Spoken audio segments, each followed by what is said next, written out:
Praise lord అందరికీ మరొకసారి మిమ్మల్ని ఈ రీతిగా కలుసుకునే కృపనిచ్చినందుకు నేను దేవునికి ఎంతో వందనాలు చెల్లిస్తూ ఉన్నాను. నిజంగా ఈ యొక్క యోహాను సువార్త వాక్యాల ద్వారాగా మీ హృదయంలో గొప్ప సంతోషాన్ని, ఆనందాన్ని మీరు పొందుకుంటున్నారని నేను నమ్ముతూ ఉన్నాను.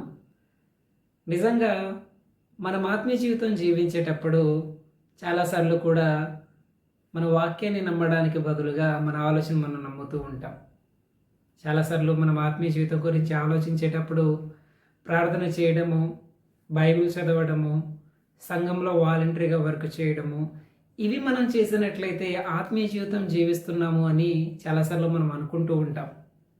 కానీ ఈరోజు ఆత్మీయ జీవితం అంటే మనం చేస్తున్న పనులు కాదు, కానీ యేసుక్రీస్తు యొక్క హృదయంతో మనం ఏకమవ్వడం. నిజంగా యేసుక్రీస్తు యొక్క మనసుతో ఏకమవ్వడము మనం నేర్చుకున్నట్లయితే, ఏవేందో మనం కొదులు ఉన్నా, మనం బలహీనతలు కలిగి ఉన్నా, గొప్ప సంతోషాన్ని, ఆనందాన్ని కలిగి మనం ప్రభుని వెంబడించగలుగుతాం. యోహాను సువార్త 3వ అధ్యాయంలో మనం చూసినట్లయితే నికోదేము యేసుక్రీస్తుని కలుస్తూ ఉన్నాడు. మరి యేసుక్రీస్తు దగ్గరకు వచ్చి యేసుక్రీస్తుతో మాట్లాడుతూ ఉన్నాడు. యోహాను సువార్త 3వ అధ్యాయం నుండి మనం వాక్యాన్ని చదువుదాం. యూదుల అధికారి అయిన నికోదేమును పరిచయుడు ఒకడుంటెను. అతడు రాత్రి యందు ఆయన యొద్దకు వచ్చి, బోధకుడా, నీవు దేవుని యొద్ద నుండి వచ్చిన బోధకుడు అని మేము ఎరుగుదుము. దేవుడు అతనికి తోడై ఉంటేనే కానీ నీవు చేయుచున్న సూచక్రియలను ఎవడను చేయలేడని ఆయనతో చెప్పాను. నిజంగా ఈ యొక్క నికోదేము యూదులకు అధికారిగా ఉన్నాడు. అలాగే నికోదేముకి ఒక విషయం తెలిసి ఏంటంటే, నికోదేముకి యేసుక్రీస్తు పరలోకము నుండి వచ్చిన దేవుని కుమారుడని తెలుసు. అలాగే దేవుడు యేసుక్రీస్తుకు తోడై ఉండి ఆయన ద్వారా పనిచేస్తున్నాడు అనే విషయాన్ని కూడా మరి నికోదేముకి తెలుసు. మరి ఆ సమయంలో యేసు నికోదేముతో ఏమంటూ ఉన్నాడంటే, అందుకు యేసు అతనితో, ఒకడు కృతగా జన్మించితేనే కానీ అతడు దేవుని రాజ్యం చూడలేడని నీతో నిశ్చయంగా చెప్పుచున్నాను నేను. అందుకు నికోదేము, ముసలివాడైన మనుషుడెలాగా జన్మించగలడు? రెండో మారు తల్లి గర్భమందు ప్రవేశించి జన్మించగలడా అని ఆయన అడుగుగా, వెంటనే యేసు, ఒక వ్యక్తి తిరిగి జన్మిస్తేనే తప్ప పరలోక రాజ్యంలో ప్రవేశించడని యేసు నికోదేముతో చెప్తూ ఉన్నాడు. నిజంగా యేసు చెప్తున్న మాట నికోదేముకి అర్థం కావట్లేదు. అరే, అది ఎలా సాధ్యమవుతుంది? ఒక వ్యక్తి, ముసలివాడైన ఒక వ్యక్తి తిరిగి తల్లి గర్భంలో ప్రవేశించి మరలా జన్మించాలా? అది ఎలా సాధ్యమైందని చెప్పి నికోదేము యేసుని అడుగుతూ ఉన్నాడు. నిజంగా మనం కూడా ఆత్మీయ జీవితం జీవించేటప్పుడు చాలాసార్లు మనకు కూడా అర్థం కాని అనేకమైన విషయాల్ని మనం ఎదుర్కొంటూ ఉంటాం. ఈ నికోదేము యూదులకు అధికారి. ఈ నికోదేముకి ధర్మశాస్త్రం గురించి తెలుసు. ఈ నికోదేముకి దేవుడి వాక్యాలు తెలుసు. కానీ యేసు నికోదేముతో, ఒక వ్యక్తి తిరిగి జన్మిస్తేనే తప్ప పరలోక రాజ్యంలో ప్రవేశించడం చెప్తూ ఉన్నప్పుడు ఆయనకు అర్థం కావట్లేదు. ఈరోజు మన జ్ఞానంతో, మన అనుభవంతో దేవుణ్ణి మనం అర్థం చేసుకోవడము అసాధ్యము. నిజంగా మనం వాక్యం చూసినట్లయితే మనుషులకు సంబంధించిన విషయాలు మనిషి ఆత్మకి అర్థమవుతుంది. అలాగే దేవునికి సంబంధించిన విషయాలు దేవుని ఆత్మకు అర్థమవుతాయని వాక్యం చెప్తూ ఉంది. ఈరోజు మన భౌతిక జ్ఞానముతో దేవుని మనం అర్థం చేసుకోవడము, వాక్యాన్ని మనం అంగీకరించడము అసాధ్యము. నిజంగా నికోదేముకి వాక్యాలు బాగా తెలిసినప్పటికీ, ధర్మశాస్త్రం తెలిసినప్పటికీ యేసు చెప్తున్న మాటలు నికోదేముకి అర్థం కావడం లేదు. అలాగే యోహాను సువార్త 8వ అధ్యాయంలో మనం చూసినట్లయితే, మరి పరిసయ్యులు, శాస్త్రులు వ్యభిచారమందు పట్టబడిన ఒక స్త్రీని యేసుక్రీస్తు దగ్గరికి లాక్కుంటూ తీసుకొచ్చారు.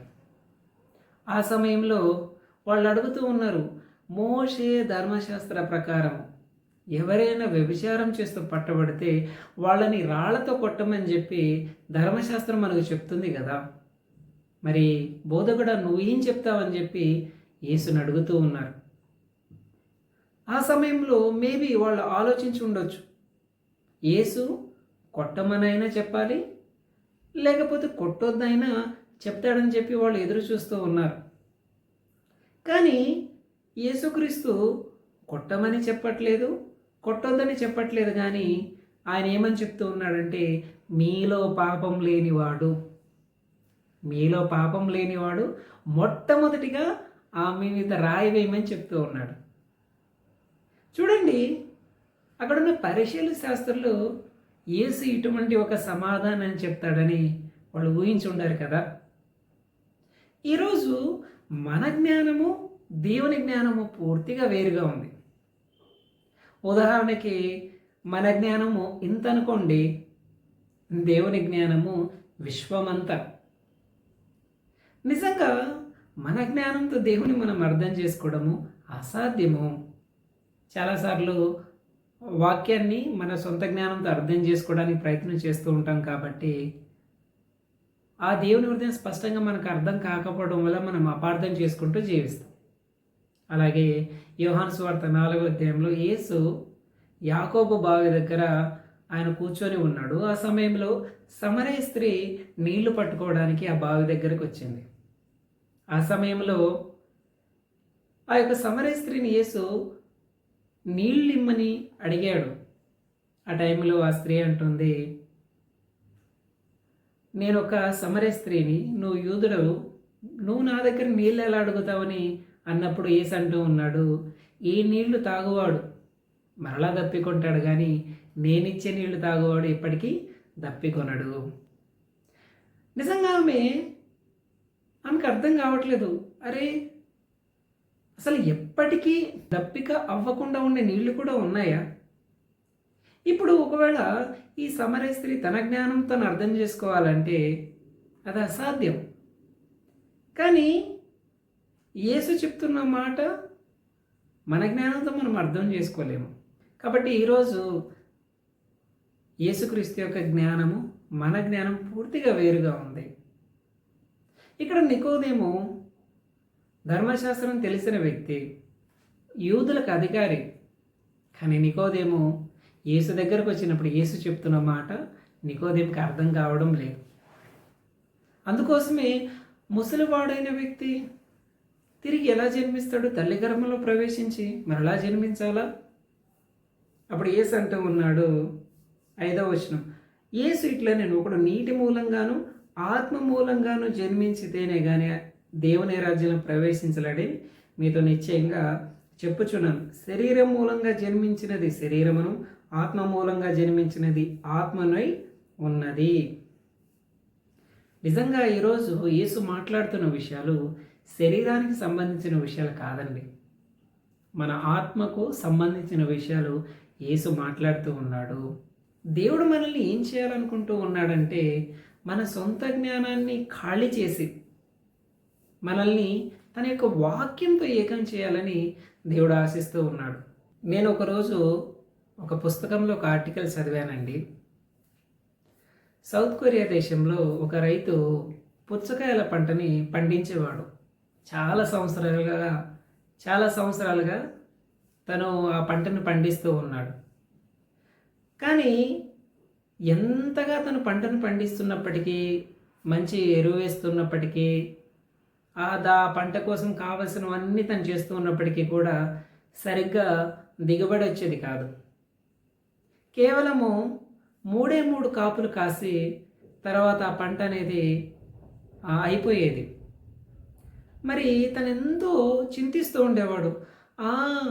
నేను ఈ యొక్క పుచ్చకాయలు పండించడం కోసము ఎంతో ప్రయాసపడుతూ ఉన్నాను, ఎరువులు వేస్తూ ఉన్నాను, మందులు కొడుతూ ఉన్నాను, అన్నీ చేస్తూ ఉన్నాను, కానీ ఎందుకు సరిగ్గా దిగుబడి రావట్లేదు అని చెప్పి తను ఎప్పుడు కూడా చింతిస్తూ ఉండేవాడు. అయితే ఒకరోజు తను వాక్యాన్ని విని సువార్తను పొందుకొని పాపక్షమాపణ పొందుకున్నాడు. అలా పాపక్షమాపణ పొందుకున్న తర్వాత దేవుడు తనకి ఒక ఆలోచన ఇవ్వడం జరిగింది. వాస్తవానికి తను జాగ్రత్తగా ఆ యొక్క పుచ్చకాయల ఆ యొక్క వేర్లని పరిశీలన చేసినప్పుడు ఆ వేర్లు చాలా బలహీనంగా ఉన్నాయి. తన పొలం పక్కనే గుమ్మడికాయల ఆ పంటను తాను చూశాడు. వాస్తవానికి పుచ్చకాయల వేర్లు అనేవి చాలా సన్నగా, మన వేలంత సన్నగా ఉండేవి. కానీ తను ఎప్పుడైతే గుమ్మడికాయల ఆ యొక్క వేరును చూశాడో అది చాలా లావుగా చాలా బలంగా కనిపించింది. ఆ రైతుకి దేవుడు ఒక ఆలోచన ఇచ్చాడు. తను ఎప్పుడైతే ఆ యొక్క గుమ్మడికాయ వేర్లను చూశాడో తను ఏం చేశాడంటే మరి 2 ట్రేలు తీసుకొని ఒక దాంట్లో గుమ్మడికాయ విత్తనాలను నాటాడు, మరొక ట్రేలో పుచ్చకాయల విత్తనాన్ని నాటాడు. అలా నాటి ఆ యొక్క విత్తనాలు 10 సెంటీమీటర్లు ఆ యొక్క మొక్కలు పెరిగిన తర్వాత తను ఏం చేశాడంటే ఆ యొక్క గుమ్మడికాయ యొక్క మొక్కని సగంలో కట్ చేసి ఆ యొక్క పుచ్చకాయ యొక్క మొక్కని కూడా అలాగే కట్ చేసి రెండింటిని కూడా ఏం చేశాడంటే అంటుకట్టాడు. అలా అంటుకట్టి వాటికి క్లిప్పులు పెట్టి అవి కొంచెం పెరిగి పెద్ద అయిన తర్వాత ఆ యొక్క పొలంలో నాటడం జరిగింది. తను ఎప్పుడైతే అలా చేశాడో ఆ యొక్క సంవత్సరము దిగుబడి ఎలా వచ్చిందంటే చాలా అద్భుతంగా వచ్చింది. అంతకుముందు మరి పూత రావడం, పండ్లు కాయడం, ఆ తర్వాత కొంచెం గ్యాప్ తీసుకుని రెండోసారి పంట కాయడం, ఆ తర్వాత గ్యాప్ తీసుకుని మూడోసారి పంట పండడం.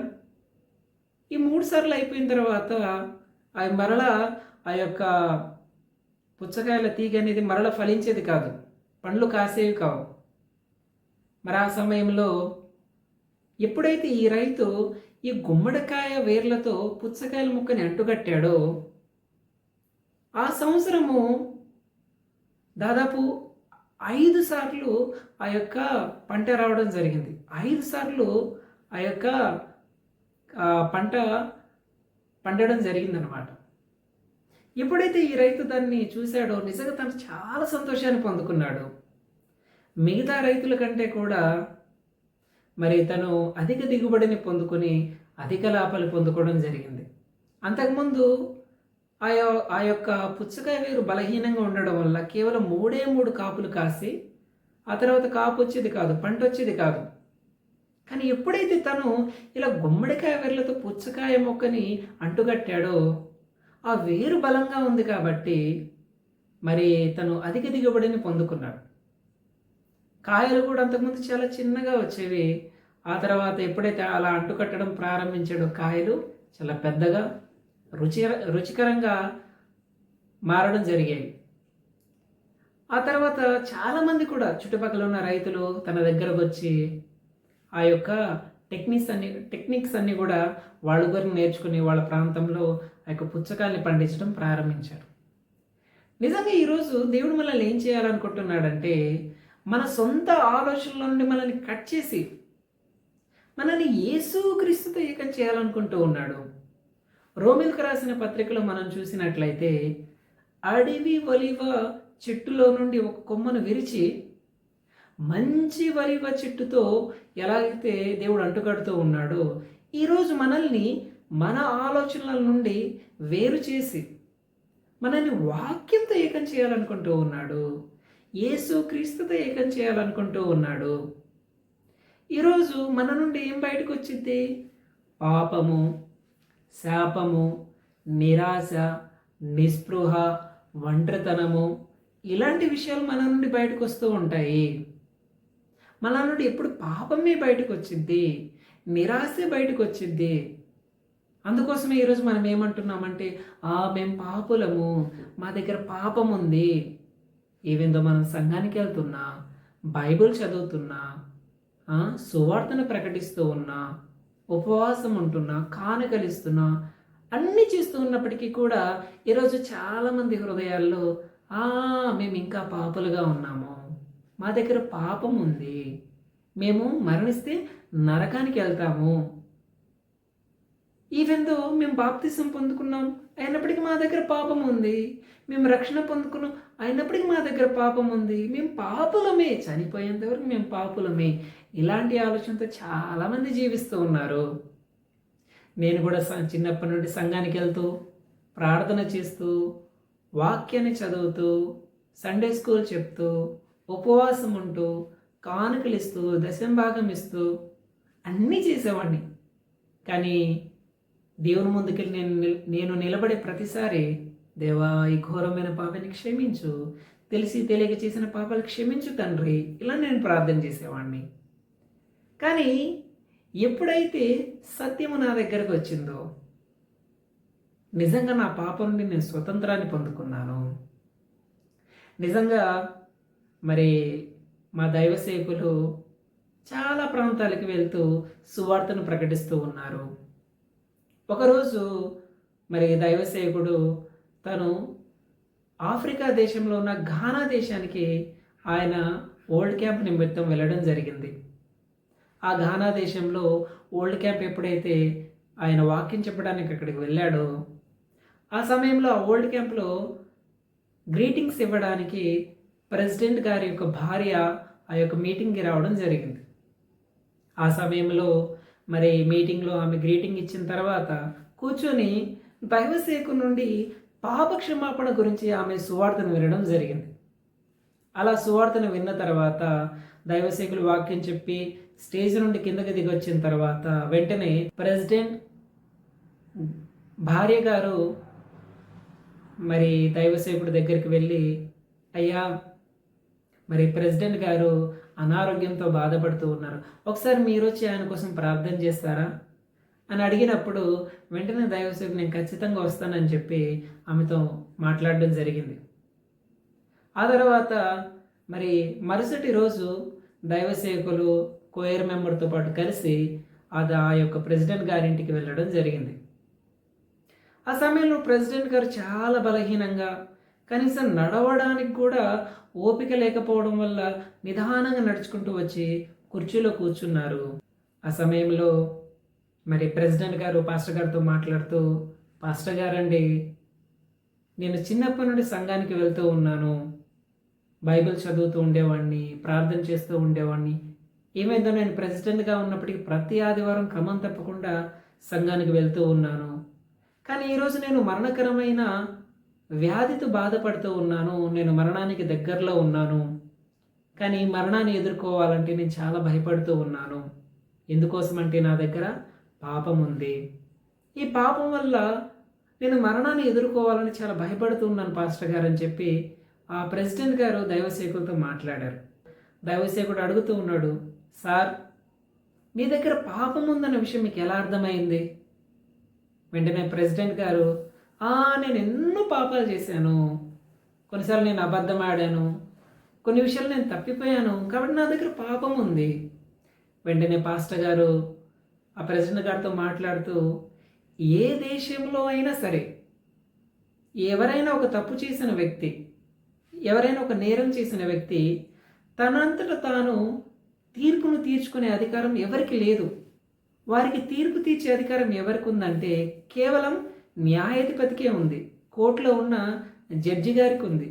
ఒకవేళ నేరం చేసిన వ్యక్తి ఆ యొక్క బోన్లో నిలబడ్డప్పుడు ఒకవేళ జడ్జి గారు ఆ వ్యక్తితో ఇతను నిర్దోషి అని చెప్పినట్లయితే ఆ వ్యక్తి నిర్దోషి. ఒకవేళ జడ్జి గారు ఈ వ్యక్తికి కఠిన కారాగార శిక్ష వేయమంటే ఆ వ్యక్తి కఠిన కారాగార శిక్ష పొందుకుంటాడు. తీర్పు అనేది తప్పు చేసిన వారి దగ్గర లేదు, కానీ ఆ తీర్పు అనేది వాళ్ళని తీర్పు తీర్చే న్యాయాధిపతి దగ్గర ఉంది, జడ్జి గారి దగ్గరకు ఉంది. మరి నిజంగా ఈరోజు దేవుడు మన గురించి ఒక విషయాన్ని చెప్తూ ఉన్నాడు. మనందరికీ దేవుడు ఒక తీర్పును తీర్చాడు. ఆ తీర్పు గురించి మనం చదువుదామని చెప్పి రోమీలకు రాసిన పత్రిక 3వ అధ్యాయము 23వ వచనము అలాగే 24వ వచనం గురించి బైబిల్లో నుండి పాస్టర్ గారి వాక్యాన్ని చదివి ఆ యొక్క ప్రెసిడెంట్ గారితో చెప్పడం ప్రారంభించారు. మనం చూసినట్లయితే రోమీలకు రాసిన పత్రిక 3వ అధ్యాయం 23వ వచనం, ఏ భేదం లేదు, అందరూ పాపం చేసి దేవుడిని గురించి మహిమను పొందలేకపోవచ్చున్నారు. ఏ భేదం లేదు, అందరం పాపం చేసి దేవుడిని గురించి మహిమను పొందలేకపోవచ్చున్నాము. కానీ 24వ వచనంలో ఏమని చెప్తుందంటే, కాబట్టి నమ్మువారు ఆయన కృపచేతనే క్రీస్తు యేసునందుల విమోచన ద్వారా ఉచితంగా నీతిమంతులని తీర్చబడుతున్నారు. ప్రెసిడెంట్ గారు, మనమందరము నిజంగా పాపులము, మనం మరణిస్తే నరకానికి వెళ్ళే వ్యక్తులము. కానీ ఈరోజు యేసు మన కోసం వచ్చి మన పాపాన్నంతా తీసుకొని శిలువ మీద చనిపోయి సమాధి చేయబడి 3వ రోజు తిరిగి లేచాడు. యేసు లేవడాన్ని బట్టి మనం నీతిమంతులమయ్యాం. ప్రెసిడెంట్ గారు, ఈరోజు మనం పాపులం కాదు, మనం నీతిమంతులము. ఇప్పుడైతే దైవ సేవకుడు ఆ యొక్క ప్రెసిడెంట్ గారితో ఆ యొక్క వాక్యాన్ని అందించినప్పుడు మరి ప్రెసిడెంట్ గారు సంతోషమైన హృదయంతో ఆ వాక్యాన్ని అంగీకరించారు. ఆ తర్వాత దైవ సేవకులు మరలా ఆ యొక్క ఓల్డ్ క్యాంప్లో వాక్యం ఇవ్వడానికి వచ్చిన తర్వాత 4 గంటల తర్వాత మరి ప్రెసిడెంట్ ఆఫీస్ నుండి ఫోన్ వచ్చింది. పాస్టర్ గారు, ఇప్పుడే ప్రెసిడెంట్ గారు ప్రభునందు నిద్రించారు. నిజంగా ఆ ఘానా దేశం యొక్క అధ్యక్షుడు ప్రెసిడెంట్ గారు తన మరణానికి ముందు 4 గంటల ముందు ఆయన హృదయంలో స్పష్టమైన వాక్యము ద్వారాగా పాపక్షమాపణ పొందుకున్నారు. జాన్ అటామిల్ గారు 2012 సంవత్సరంలో స్పష్టంగా దైవ సేవకుడి నుండి వాక్యం విని ఆయన రక్షణ పొందుకోవడం జరిగింది. ఈరోజు దేవుడు మనల్ని ఏం చేయాలనుకుంటూ ఉన్నాడంటే, మన నుండి మనల్ని కట్ చేసి దేవుని ఒక్క వాక్యంతో మనల్ని ఏకం చేయాలనుకుంటూ ఉన్నాడు. ఎలాగైతే ఆ రైతు ఆ యొక్క పుచ్చకాయ వేరుని కట్ చేసేసి ఆ యొక్క పుచ్చకాయ మొక్కని ఆ యొక్క గుమ్మడికాయ మొక్కతో అంటుకట్టినప్పుడు ఆ యొక్క వేర్లు బలంగా ఉన్నాయి కాబట్టి ఆ సంవత్సరం అధికమైన దిగుబడిని, రుచికరమైన ఫలాల్ని తాను పొందుకున్నాడు. ఈరోజు నిజంగా మన ఆత్మీయ జీవితంలో అన్నిటికంటే ప్రాముఖ్యమైనది మన ఆలోచన మనం పడేసి వాక్యాన్ని ఉన్నట్టుగా మనం నమ్మినప్పుడే దేవుని యొక్క నీతిని, పరిశుద్ధతని, పరిపూర్ణతని మనం పొందుకుంటాము. నిజంగా ఈ యొక్క వాక్యాల ద్వారా మీ హృదయంలో దేవుడు స్పష్టమైన పాపక్షమాపణ, స్పష్టమైన మారు మనసు, స్పష్టమైన దేవుని నీతిని, పరిశుద్ధతని, రక్షణని దేవుడు మీ హృదయంలో స్థాపించాలనుకుంటూ ఉన్నాడు. కాబట్టి మీరందరూ కూడా మీ ఆలోచన మీరు పడేసి వాక్యాన్ని నమ్మండి. నిజంగా నికోదేముకి ధర్మశాస్త్రం గురించి తెలుసు. నికోదేము యూదులకు అధికారి. కానీ నికోదేముకి యేసు చెప్తున్న మాటలు అర్థం కావట్లేదు. ఈరోజు మన జ్ఞానంతో, మన అనుభవంతో మనం దేవుని నమ్మలేము. అందుకోసమే ఈరోజు మన ఆలోచన మనం పడేసినప్పుడు మాత్రమే వాక్యాన్ని ఉన్నట్టుగా మనం నమ్మగలుగుతాం. నిజంగా ఈ యొక్క యోహాను సువార్త వాక్యాల ద్వారాగా దేవుడు మీ అందరి హృదయంలో ఖచ్చితమైన పాపక్షమాపణ, ఖచ్చితమైన దేవుని నీతిని, పరిశుద్ధతని స్థాపించాలని కోరుకుంటూ ఉన్నాడు. కాబట్టి ఈరోజు దేవుడు మన ఆలోచన నుండి మనల్ని వేరు చేసి, మన హృదయం నుండి మనల్ని వేరు చేసి ఈరోజు వాక్యంతో మనల్ని అంటుకట్టాలనుకుంటూ ఉన్నాడు. అడివి ఒలివ మొక్కని ఆ యొక్క కొమ్మని విరిచి మరి దేవుడు ఏం చేస్తున్నాడంటే మంచి ఒలివ మొక్కతో అంటుగడుతూ ఉన్నాడు. ఆ వేరు పరిశుద్ధంగా ఉంది కాబట్టి కొమ్మలు కూడా పరిశుద్ధంగా మారాయి. ఈరోజు పాపంగా ఉన్న మనల్ని, పాపం కలిగిన మనల్ని దేవుడు మన నుండి మనల్ని వేరు చేసి పరిశుద్ధుడైన యేసుతో ఏకం చేశాడు. ఆ యేసులో ఉన్న పరిశుద్ధత, యేసులో ఉన్న పరిపూర్ణత, యేసులో ఉన్న నీతిని ఆయనతో ఏకమైనప్పుడు మనం కూడా సమస్తాన్ని పొందుకొని పరిశుద్ధులుగా నీతిమంతు తీర్చబడుతూ ఉన్నాం. కాబట్టి నేను నమ్ముతూ ఉన్నాను, మీరందరూ కూడా ఈ వాక్యాల ద్వారా మీ హృదయంలో దేవుని నీతిని, పరిశుద్ధాన్ని పొందుకుంటున్నారని నేను నమ్ముతూ ఉన్నాను. ఇంతవరకు నేను వాక్యం పంచుకుంటాను. మనం ప్రార్థన చేసుకుందాం. జీవం కలిగిన మా ప్రియ పరలోకపు తండ్రి, మీ నామాన్ని బట్టి వందనాలు. ఈరోజు మా యొక్క సొంత ఆలోచనల నుండి, మా యొక్క సొంత జ్ఞానం నుండి మమ్మల్ని వేరు చేసి వాక్యంతో మీరు ఏకం చేస్తున్నందుకు మీకు ఎంతో వందనాలు. మా దృష్టిలో మేము పాపులుగా అనిపించిన, దుష్టమైన వ్యక్తులుగా అనిపించిన, ఈరోజు యేసుక్రీస్తుని బట్టి మీరు మమ్మల్ని నీతిమంతులుగా, పరిశుద్ధులుగా చేశారు.